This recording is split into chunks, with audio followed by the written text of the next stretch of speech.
नमस्कार, स्वागत है आप सबका। आप देख रहे हैं आपके साथ मेरी बात और मैं प्रिय रंजन भारती।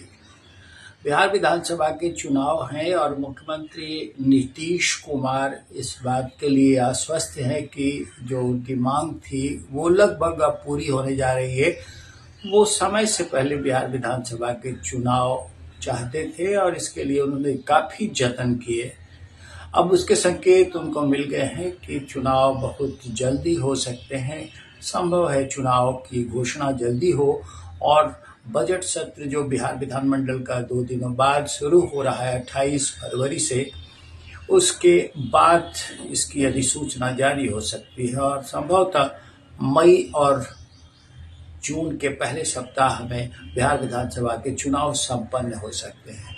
आपको जानकारी देना चाहूँगा कि पिछले दिनों मुख्यमंत्री नीतीश कुमार दिल्ली के लिए दिल्ली गए थे और दिल्ली में उन्होंने प्रधानमंत्री नरेंद्र मोदी के साथ मुलाकात करनी चाहिए थी, लेकिन उनकी भेंट संभव नहीं हो पाई। प्रधानमंत्री विदेश दौरे के बाद लौटे थे, उनकी व्यस्तताएं काफ़ी थी, लेकिन उनकी मुलाकात और दूसरे नेताओं से हुई और अब पटना में उनके आगमन के बाद जो संसदीय कार्य बिहार सरकार के हैं मंत्री, बिहार सरकार के संसदीय कार्य मंत्री श्री विजय कुमार चौधरी ने जिस तरह से संकेत दिए लोगों को, मीडिया को, उन्होंने कहा कि वो चुनाव के लिए तैयार हैं। चुनाव समय से पहले हो या समय पर हो, एनडीए की सरकार फिर से बनने जा रही है। इस बात का उन्होंने खुलासा किया था कि सरकार पूरी तरह से तैयार है। हमारे हाथ पूरी तरह जनता को समर्पित कार्यों से भरे हुए हैं और सरकार के प्रति वो फिर आश्वस्त नजर आए थे कि सरकार फिर से एनडीए की बनने वाली है। एनडीए ने मुख्यमंत्री नीतीश कुमार को फिर अपना नेता घोषित कर रखा है। अगले विधानसभा चुनाव के बाद फिर वही मुख्यमंत्री होंगे, इसका ऐलान बहुत पहले ही किया जा चुका है। हाल में जब अभी दो तीन दिनों पहले प्रधानमंत्री नरेंद्र मोदी बिहार भागलपुर में किसान रैली को संबोधित करने आए थे, तब उनके साथ साथ मुख्यमंत्री नीतीश कुमार ने जिस तरह से बढ़ चढ़ कर हिस्सेदारी निकाली, उससे भी ये संकेत मिला है कि बिहार में एनडीए पूरी तरह से एकजुट है।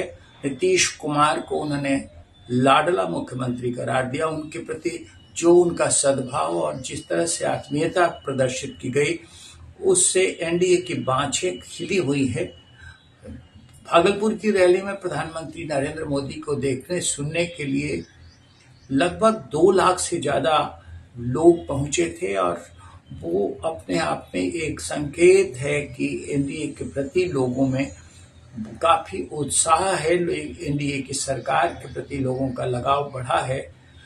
प्रधानमंत्री की रैली में उनके साथ साथ मुख्यमंत्री नीतीश कुमार की भागीदारी जिस तरह से लोगों को उत्साहित करती है, उसके भी बड़े मायने निकाले गए हैं। और अब जब विधानसभा चुनाव के लिए एनडीए पूरी तरह से तैयार खुद को बता रहा है, तब इसके आसार और प्रबल हो गए हैं कि बहुत जल्दी चुनाव की घोषणा, बिहार विधानसभा के चुनाव की घोषणा हो सकती है।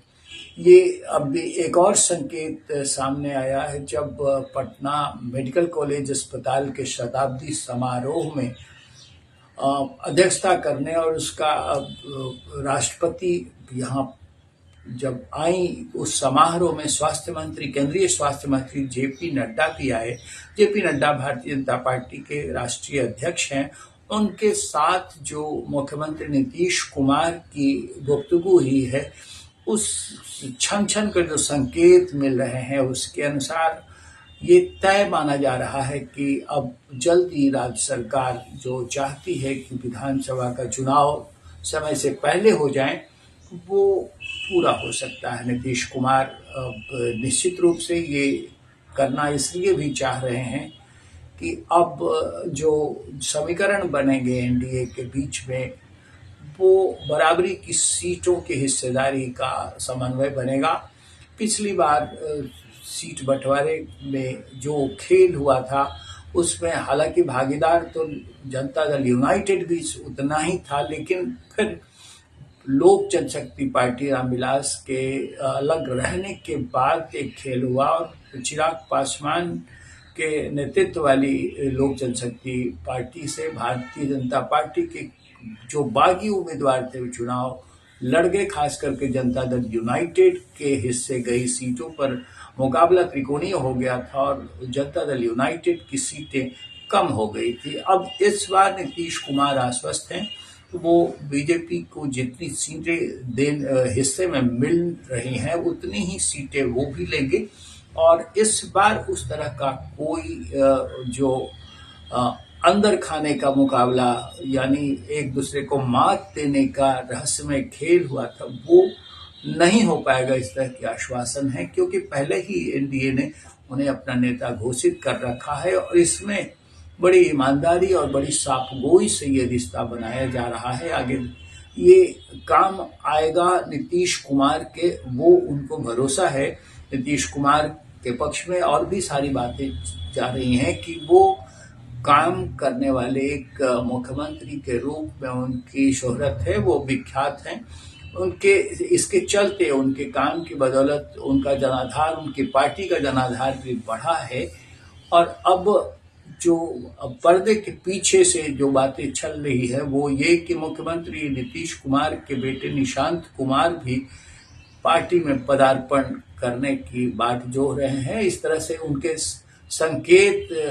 सांकेतिक रूप से वो इस बात के लिए आगे बढ़ते हुए दिखाई दे रहे हैं। बार बार उनके बयान भी आ रहे हैं कि मुख्यमंत्री नीतीश कुमार ने बेहतर काम किया है, उन्हें फिर एक बार मुख्यमंत्री बनाया जाना चाहिए। इस तरह की मांग वो बार बार कर रहे हैं। साथ साथ एनडीए से भी अपनी मांग उन्होंने रखी है कि एनडीए को मुख्यमंत्री नीतीश कुमार को फिर मुख्यमंत्री का चेहरा घोषित कर देना चाहिए। हालांकि उन्हें ये पता है कि एनडीए ने बाजाबता इसकी घोषणा कर रखी है और कहीं कोई इसके भीतर लाग लपेट नहीं है।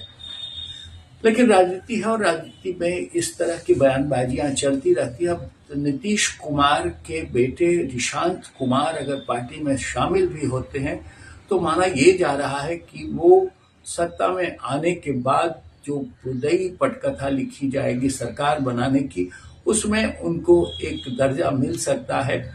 क्या होगा भविष्य में ये बाद की बातें होंगी और बाद में ये सब रहस्य खुल करके सामने आएगा। लेकिन फिलहाल मुख्यमंत्री की पुरानी मांग जो है वो जिस तरह से उनकी इच्छा रही है कि बिहार विधानसभा के चुनाव पहले हो जाएं, वो अब मुमकिन होता हुआ नजर आ रहा है। वो तो लोकसभा चुनाव के साथ ही विधानसभा का चुनाव भी चाहते थे, लेकिन भारतीय जनता पार्टी इसके लिए सहमत नहीं हो पाई थी। अब भारतीय जनता पार्टी भी पूरी तरह से आश्वस्त है और मुख्यमंत्री को भी ये भरोसा मिल चुका है कि विधानसभा के चुनाव समय से पहले करा लिए जाएंगे। इसकी अधिसूचना अब बजट सत्र जो बिहार विधानमंडल का है उसके समापन के साथ जारी हो सकती है। इसके संकेत उभर कर सामने आने लगे हैं। अब खास तौर पर विधानसभा सत्र जो विधानमंडल का सत्र जो 1 महीने का होता है बजट सत्र, उसके बाद की घड़ी का इंतजार करना होगा और चुनाव के लिए तैयार रहना होगा। आप सब मतदाताओं को भी, आप सब दर्शकों को भी चुनाव पर अपने मतदान के लिए तैयार रहना होगा और उसके परिणाम के लिए तैयार रहना होगा। आज के अंक में बस इतना ही, लेकिन इसके साथ साथ हम आपसे निवेदन करेंगे कि हमारे चैनल आपके साथ मेरी बात को अगर आपने सब्सक्राइब नहीं किया है तो सब्सक्राइब कर लीजिए और हमारे कारवां के साथ बने रहिए। हमारे इस वीडियो पर अपनी प्रतिक्रिया जरूर दीजिए, फिर आपके प्रतिक्रिया की प्रतीक्षा रहती है और इससे मेरा हौसला बढ़ता है, आपसे संवाद कायम करने का सिलसिला कायम रहता है। आज बस इतना ही। नमस्कार।